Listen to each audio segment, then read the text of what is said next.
September 2015.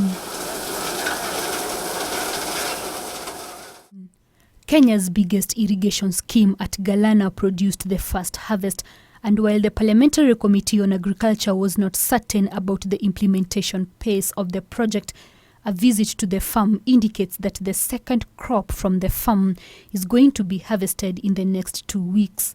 However, the crop may have been affected by the El Niño rains and may not realize better yields when compared with the first harvest.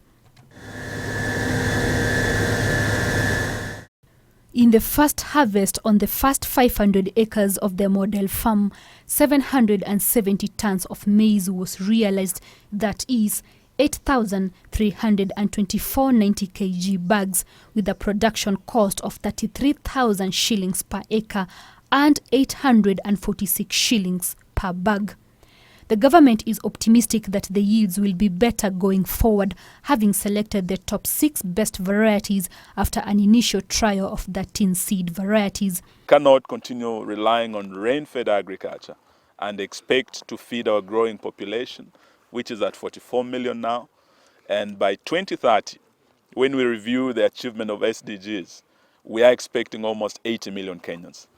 While in the initial plan, the government had considered setting up mills in the scheme where only the unga product will be transported from the scheme, this has been modified and the government will no longer be putting up a mill at the 10,000 acres model farm. Going to milling, when we are closing millings and privatizing millings, even in other sectors like sugar, and we have privatized the Kenya Milling Corporation in Nakuru, that the government could not be able to run, then we find it is a waste. What is essential to irrigation is really to ensure the model farm of 10,000 is complete, and we can do it with 7.2 billion. The government has also settled for a phased implementation of the project in the first 10,000 acre model farm, where the entire 10,000 acres model farm is expected to be cropped by September this year. In the meantime, private millers have an opportunity to invest at the Galana irrigation scheme. Ruth Mutegi for Channel 1 at the Galana irrigation scheme.